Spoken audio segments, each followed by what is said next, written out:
भगवान कृष्ण ने खुद कहा है कि कर्म ही पूजा है। फिर तो रावण ने भी कर्म किया था सीता हरण का, फिर भगवान राम ने उसको दंड क्यों दिया? उसका कर्म, वो कहता यही मेरी पूजा है।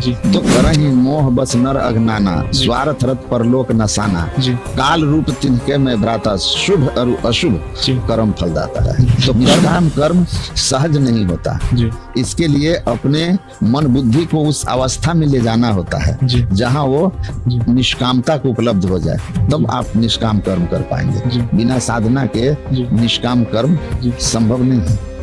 बिल्कुल महाराज जी, बिल्कुल। महाराज जी, आपने एक शब्द यूज किया कर्म। महाराज जी, कर्म क्या है? जैसे कि बहुत सारा अगर लोग जो है गलत कार्य भी करते हैं, उसको भी बोलते हैं कि मैं कर्म कर रहा हूँ। इवन वो भगवान कृष्ण का उदाहरण देते हैं कि भगवान कृष्ण ने खुद कहा है कि कर्म ही पूजा है। तो महाराज जी, कर्म क्या है? भगवान ने कर्म का खूब अच्छी तरह महिमा समझाया है और कहा कि कर्म के 3 भाग हैं। कर्म क्या होता है? हमारे अंदर जो शक्ति है ना, जो हमारे अंदर चेतना की शक्ति है, उस शक्ति का उपयोग हम अपने शरीर इंद्रियों के द्वारा, वाणी के द्वारा या मन के द्वारा करते हैं। मन, वाणी और अपने शरीर के द्वारा उस शक्ति का जो हम उपयोग करते हैं वो कर्म है। अब उसका देख लो आप।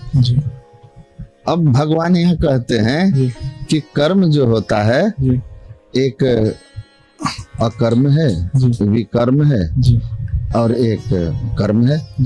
तो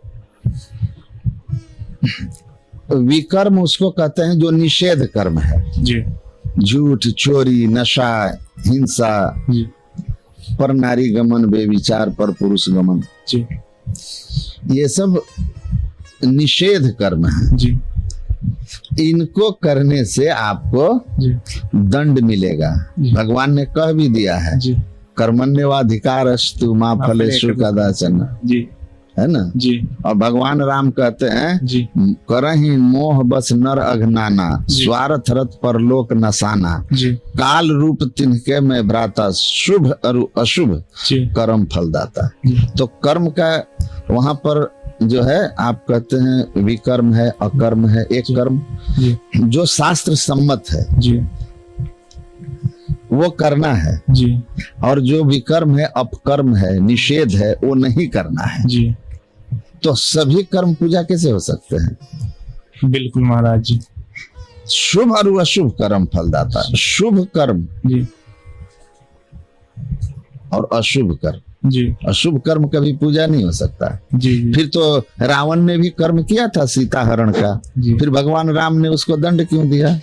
उसका कर्म, वो कहता यही मेरी पूजा है।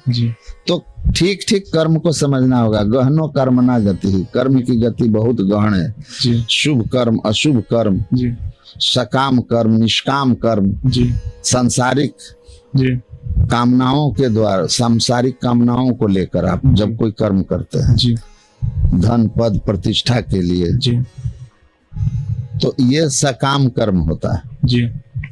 और जब आप कर्तव्य भाव में आकर कर्म करते हैं, जिसमें संसार की कोई कामना नहीं होती, यह निष्काम कर्म कहलाता है। निष्काम कर्म सहज नहीं होता, इसके लिए अपने मन बुद्धि को उस अवस्था में ले जाना होता है जहाँ वो निष्कामता को उपलब्ध हो जाए, तब आप निष्काम कर्म कर पाएंगे। बिना साधना के निष्काम कर्म संभव नहीं है।